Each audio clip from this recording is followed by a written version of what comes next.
ચાલો વિદ્યાર્થીઓ, તો આજે પગથિયા નંબર 10 ની અંદર આપણે પહોંચી ગયા છીએ અને તેની અંદર જે ચર્ચા કરવાના છીએ તે છે નેગેટિવ સેન્ટેન્સીસ. આ નકાર વાક્ય જે છે તે કેટલી રીતે બને, કઈ રીતે બને, ક્યારે બનાવવા પડે તેની આજે વિગતે ચર્ચા કરવાની છે. તમે જુઓ જોઈએ અહીંયા દરેક જગ્યાએ નોટ નોટ નોટ અને નોટ આપેલું છે. શું આપેલું છે જુઓ જો અહીંયા, તો કે સ્ટુડન્ટ, પછી હેવન્ટ, પછી આરન્ટ, પછી don't, no, not, never, doesn't, wasn't, પછી કાન્ટ, વોન્ટ, દરેક જગ્યાએ કઈ રીતે રજૂ થાય છે તેની ચર્ચા આજે કરશું. તો જો અહીંયા કીધું છે આઈ ડોન્ટ લાઇક ટી, ભાઈ મને ચા ગમતી નથી, તો સામે પક્ષ એવું હોય આઈ લાઇક ટી, મને ગમે છે, આવું પણ બની શકે. તો આ નકાર વાક્ય જે છે તેનું આપણે પગથિયા નંબર 10 ની અંદર સરસ ચર્ચા કરવાની છે. બરાબર, તો થઈ જાવ તૈયાર, સીટ બેલ્ટ બાંધી લ્યો, આપણે ઉડવાનું છે આકાશની અંદર. અને એવું ઉડવું છે કે આ દરેક પ્રકારના વાક્ય જે છે તે સીધા આપણી પાસે આવી જાય કે ભાઈ ચાલો તમે બહુ ઉડો છો, આવી જાઓ મારી સાથે. બરાબર, તો આ રીતે આપણે અંગ્રેજી વાક્ય છે તેને શીખશું અને એકદમ અપ ટુ ડેટ શીખવાના છે અને કોઈ પણ પ્રકારની સમસ્યા વગર શીખવાના છે. આપે જો હજુ સુધી ચેનલને સબસ્ક્રાઈબ નથી કરી, ચોક્કસથી સબસ્ક્રાઈબ કરો, વિડીયોને લાઇક કરો અને શેર કરો, કેમ કે આટલા સરસ મજાના વિડીયો આવતા હોય તો આટલી અપેક્ષા તમારી પાસે હું રાખી શકું છું. ચાલો, તો આજે શરૂઆત કરીએ કે ભાઈ આના રૂલ્સ શું છે, નિયમ શું છે નેગેટિવ સેન્ટેન્સની ચર્ચા કરીએ તો અહીંયા ટાઈપ્સ ઓફ સેન્ટેન્સ એટલે કે સેન્ટેન્સનો પ્રકાર છે, ટેન્સ અને ટાઈપ અને રૂલ્સ આપ્યું છે. તો કે જ્યારે તમારી સમક્ષ એમ ઇઝ અથવા આર અથવા કે તો ચાલુ કાળ અથવા તો સાદા કાળની અંદર જે ઇન્ટ્રોવાળા વાક્ય છે તેની અંદર આ એમ ઇઝ આર આવે છે, ત્યારે એના પછી શું આવે છે તો કે એમ ઇઝ આર પ્લસ નોટ આવતું તમને જોવા મળશે દરેકની અંદર. પછી સિમ્પલ પ્રેઝન્ટ ટેન્સની વાત કરીએ તો ડુ અથવા ડઝ આવે છે, તેની સાથે નોટ આવે છે અને અહીંયા ખાસ નોંધવાનું છે કે V1 એટલે કે ક્રિયાપદનું મૂળરૂપ આવશે. બરાબર, એ ખાસ નોંધશો.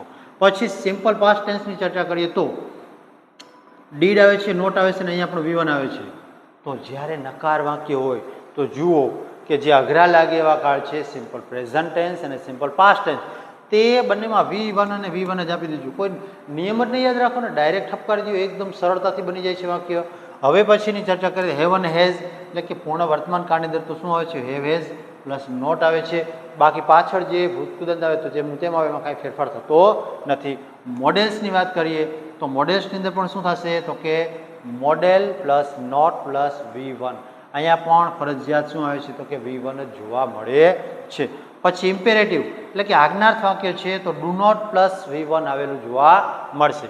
અને ત્યાર પછી હેડ આવે, હેડ અહીંયા હેવ એઝ તો આવ્યું પણ હેડ આવે તો અહીંયા પણ શું આવશે, હેડ પ્લસ નોટ જ આવશે, એમાં કાંઈ ફેરફાર કરવાનો નથી, એકદમ સિમ્પલ જ છે, મજા જ એવા રાખે. જો આપણે વિધાન વાક્ય આવડે છે ને તો આ નકાર વાક્ય શીખવાને તે એકદમ રમત વાત છે, એટલે સરળતાથી આ વાક્ય તમે દરેકનું ગુજરાતીમાંથી અંગ્રેજીમાં રૂપાંતર કરી શકશો. બરાબર, તો આ નિયમને યાદ રાખો અને પછી જે છે તે આપણે ચર્ચા કરીએ કે નહીં તો કે એના નિયમની કેટલા વાક્ય જે છે તે કેવા પ્રકારના વાક્ય આવે છે તે દરેકની જ વિગતે ચર્ચા કરીએ. જો આપણી સમક્ષ તો કે 10મા સ્ટેપની અંદર આવતા મુખ્ય નિયમ જે છે, નિયમ તો નહીં પણ મુદ્દાઓની વાત છે, જે હમણાં મેં તમને કહ્યું તેને જ રિપીટ કરીએ તો કે અહીંયા પહેલી વાત છે એમ ઇઝ આર પ્લસ નોટ આવે છે. પછી સિમ્પલ ટેન્સ જે છે સિમ્પલ પ્રેઝન્ટ ટેન્સ તો તેની અંદર ડુ અથવા ડઝ નોટ, ડુ નોટ અથવા ડઝ નોટ.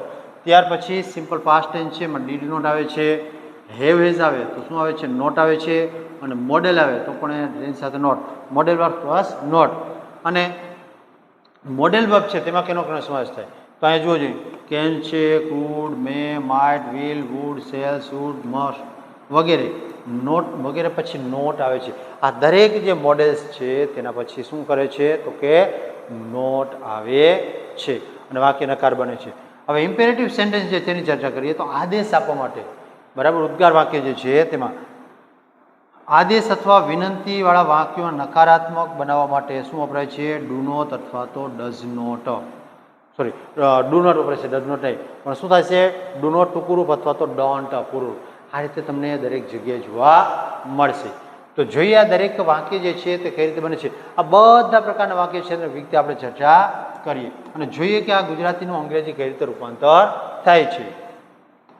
તેમાં પ્રથમ વાક્યની ચર્ચા કરીએ તો હું ડૉક્ટર નથી, હું ડૉક્ટર નથી. તમે જોશો કે એકદમ સિમ્પલ માહિતી આપી છે મારા વિશેની કે હું ડૉક્ટર નથી.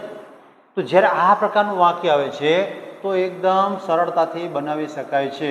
આપણે કહીએ છીએ આઈની સાથે શું આવે તો કે એમ, અને નથી એટલે શું કહીએ આપણે not. I am not a doctor. પડી સમજણા? પછી હું ખુશ નથી. અહીંયા ખુશ નામ લ્યો તો ભલે, અને તમારી કહેવાય ને કે માનસિક લાગણી લ્યો તો પણ ભલે. તો શું કહીએ કે આઈ નહીં, હું નહીં પણ તે છે કાં, તો શું કહીશું આપણે? He is not happy. બરાબર, હી ઇઝ નોટ હેપી. હવે મેં તમને કીધું કે ખુશને નામ લઈએ તો પાછું વાક્ય થોડું અલગ બને. માની લો કે ખુશને આપણે નામ ધારી લઈએ કે હું ખુશ નથી, આવું કીધું છે, તો વાક્ય છે આ રીતે થશે. હું ને તે ખુશ નથી, તો કહીએ હી ઇઝ નોટ ખુશ. આ રીતે. જો આપણે ખુશ એટલે કે મને દુઃખ નથી, દુઃખ છે એવું કેવું હોય, તો હું દુઃખી છું અથવા હું ખુશ નથી, આનંદમાં નથી તેવું કેવું, ત્યારે આ પહેલું વાક્ય. અને વ્યક્તિ તરીકે જ્યારે નામ વપરાય ત્યારે ખાસ યાદ રાખશું, હી ઇઝ નોટ ખુશ. આ રીતે થશે. પછી અમે તૈયાર નથી. અમે એટલે શું થશે તો કે વીની સાથે શું વપરાય તો કે આર. વી આર નોટ કેવા નથી તો કે વી આર નોટ રેડી. અમે તૈયાર નથી. પછીનું વાક્ય તેઓ ઘરે નથી. તેઓ એટલે કે ધ્યેય. બરાબર, તો આપણે કહીએ શું કહીશું કે ધ્યેય આર નોટ એટ હોમ. તેઓ ઘરે નથી. પછી હું ક્રિકેટ રમતો નથી. હવે જુઓ મિત્રો, ખાસ ઉપરના વાક્ય જે તે જોયા તે અને આ વાક્યમાં એક તફાવત આવ્યો છે. ઉપરના વાક્યમાં ક્યાંય ક્રિયા નથી દર્શાવી, જ્યારે અહીંયા રમવાની ક્રિયા દર્શાવી છે. જ્યારે આ પ્રકારની ક્રિયા દર્શાવેલી છે તે માહિતીવાળું વાક્ય નથી, તો જે તે કાળને ધ્યાનમાં રાખીને વાક્યને બનાવવું પડશે. બરાબર, અહીંયા શું કીધું હું ખુશ નથી, તો આપણે સાદા વર્તમાન કાળને ધ્યાનમાં રાખીને બનાવીએ તો શું હવે કહીએ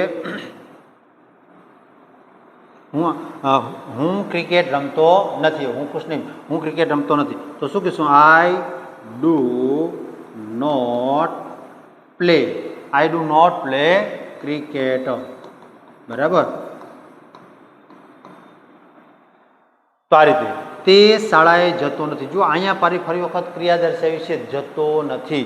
બરાબર, તો શું કહીશું આપણે હી ડઝ નોટ ગો. ક્યાં નથી જતો તો કે ટુ સ્કૂલ.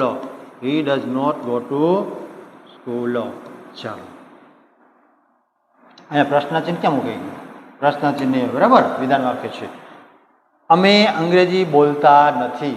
તો ફરી વખત અહીંયા સાદા વર્તમાન કાળનું અમે એટલે કે વીની સાથે શું આવે તો કે do. We do not speak. We do not speak English. ચાલો, પડે છે સમજણ? તો જુઓ કઈ રીતે ખાસ યાદ રાખવા જેવી બાબત કઈ છે અંદર, તો કે માહિતીવાળા વાક્ય અને ક્રિયાવાળા વાક્ય છે તે જોવાનો છે. જો આને તમે એમિઝાડ બનાવવાનો પ્રયત્ન કરશો તો ખોટું વાક્ય પડશે. બરાબર, ચાલો, તો આ છે આજના વાક્યને. ત્યાર પછીની ચર્ચા કરીએ તો બીજા વાક્ય જે છે તે જુઓ જોઈએ. તે પુસ્તક વાંચતો નથી. બરાબર, તે એટલે શું થશે હી. તેની સાથે શું લઈશું આપણે ડઝ. પછી આવે નોટ. હી ડઝ નોટ શું નથી કરતો તો કે રીડ અ બુક. તે પુસ્તક વાંચતો નથી. પછી તમે ચા પીતા નથી. તો અહીંયા ફરી વખત શું આવ્યું છે કર્તા તરીકે યુ, તો તેની સાથે શું આવે do. You do not drink. You do not drink tea. બરાબર, પછી બાળકો બહાર રમતા નથી. બાળકો બહાર રમતા નથી, તો તેની ચર્ચા કરીએ તો શું કીધું? બાળકો એટલે કે ચિલ્ડ્રન. ચિલ્ડ્રન શું આવશે? Do not play. Children do not play. ક્યાં તો કે બહાર એટલે કે outside. Outside. Children do not play outside. પછીનું વાક્ય હું ગઈકાલે બજારમાં ગયો ન હતો. જો કાળ ફર્યું મિત્રો, અહીંયા નહોતો એટલે કે ભૂતકાળની ચર્ચા હવે ચાલુ થાય છે. તો અહીંયા જુઓ જોઈએ તો કે આઈ. હવે ભૂતકાળ આવે તો સહાયકારક ક્રિયાપદ શું આવે? ડીડ. I did not. હવે ક્યાં? આઈ ડીડ નોટ ગો ક્યાં? તો કે in the market. In the market. પછીની વાત શું છે? તો કે ગઈકાલે, એટલે યસ્ટરડે. બરાબર. ચાલો, તો આ યસ્ટરડે. પછીનું વાક્ય, તેણે હોમવર્ક કર્યું નહોતું. તો તેણે એટલે કે સી અથવા હી લઈ લઈએ. તો આપણે સી લઈએ. She did not do. She did not do homework. ચાલો, પછી અમે મેચ જીતી નહોતી. તો અમે એટલે કે વી, તેની સાથે શું આવે? Did. We did not win the match. ચાલો, સમજાય આ પ્રમાણે. પછી તેઓ સમયસર આવ્યા નહોતા. તો તેઓ એટલે કે ધેય થશે અહીંયા. ધેય ડુ નહીં, પણ આ નહોતા કીધું ભૂતકાળ છે, તો આપણે અહીંયા ડીડ લઈશું. They did not come. ક્યાં? તો કે ઓન ટાઈમ. ઇન ટાઈમને શું આવશે? On time. They did not come on time. સમયસર આવ્યા નહોતા. તો આ છે નેગેટિવ વાક્ય. આગળ હજી કેટલાક કાળના વાક્ય જે છે તેની વિગતે ચર્ચા કરીએ તો શું થાય છે જુઓ જોઈએ કે મારી પાસે પેન નથી. સંબંધ આવ્યો છે. વસ્તુ કોઈક ની પાસે છે એવા દર્શાવો. તો ની પાસે છે એવું દર્શાવવા માટે શું આવે? તો કે હેવ અથવા હેઝ. તો શું થશે અહીંયા? મારી એટલે કે આઈની સાથે શું આવે? Have. I have not a pen. I have not a pen. પછી તેની પાસે સાયકલ નથી. તેની એટલે શું થશે? હી. એની સાથે has not a cycle. He has not a cycle. પછી અમારી પાસે પૂરતો સમય નથી. અમારી એટલે શું થશે? તો કે વીની સાથે હેવ. V have not. પૂરતો એટલે શું થશે? Enough. We have not enough time. બરાબર. જુઓ જોઈએ આ રીતે બને છે. પછી હું તારી નહીં પણ તરી શકતો નથી. અહીંયા મિસ્ટેક છે. હું તરી શકતો નથી. હવે અહીંયા શકતો આપણી ક્ષમતાની વાત આવેલી છે. તો વાક્ય કંઈક થોડું અલગ પ્રકારનું જોવા મળે છે. નથી સાદા વર્તમાન કાળનું કે નથી કાંઈ, પણ ક્ષમતા દર્શાવી છે. તરી શકતો નથી. તો હું એટલે કે આઈ. તો ક્ષમતા દર્શાવવા માટે આઈ કેન. બરાબર. I can not swim. I can not swim. હું તરી શકતો નથી. પછી તે કાલે આવી શકશે નહીં. અહીંયા પણ ભવિષ્યની સંભાવના વ્યક્ત કરી છે. તો શું કહીશું આપણે? તે એટલે કે હી કેન નોટ કમ. ક્યારે? તો કે આવતીકાલે. કાલે આવી શકશે નહીં, તો ટુમોરો. બરાબર. He can not come tomorrow. તે કાલે આવી શકશે નહીં. ચાલો, દરવાજો ખોલશો નહીં. વાક્ય આવ્યું છે આજ્ઞાર્થ. તો આજ્ઞાર્થ વાક્યમાં ખાસ નોંધવાનું કે મિત્રો કરતા હોતો નથી. અને ડાયરેક્ટ ક્યાંથી ચાલુ થાય છે? તો કે સહાયક મુખ્ય ક્રિયાપદથી ચાલુ થાય છે. પણ મુખ્ય ક્રિયાપદ જે છે અહીંયા ખોલશો નહીં. તો જેને બીજી બાબત કે જ્યારે નકાર હોય ત્યારે વાક્ય શરૂઆત શેના થાય? તો ડુ નોટ અથવા તો ડોન્ટ. તો આપણે શું કહીશું અહીંયા? Don't open the door. Don't open the door. આ રીતે. અથવા બીજી રીતે કહીએ તો શું અહીંયા? Do not. અહીંયા ડોન્ટ જે છે તેનું પૂરું નામ લખીને આપણે કરી શકીએ છીએ. Do not open the door. તો મિત્રો આ છે આપણા નકાર વાક્યો. આ જ પ્રકારના નકાર વાક્ય છે. જો કોઈ પણ પ્રકારની સમસ્યા થાય છે તો ચોક્કસ મને કોમેન્ટ બોક્સની અંદર આપો, જેથી કરીને આપણા જે કંઈ સમસ્યા જે છે તેનું સારી રીતે સમાધાન કરી શકું. અને હા, આ વિડીયો જો આપણને ગમે તો ચોક્કસથી તમારા મિત્રો સાથે શેર કરજો અને એક નાની એવી લાઇક જે છે તે આપતા રહેશો.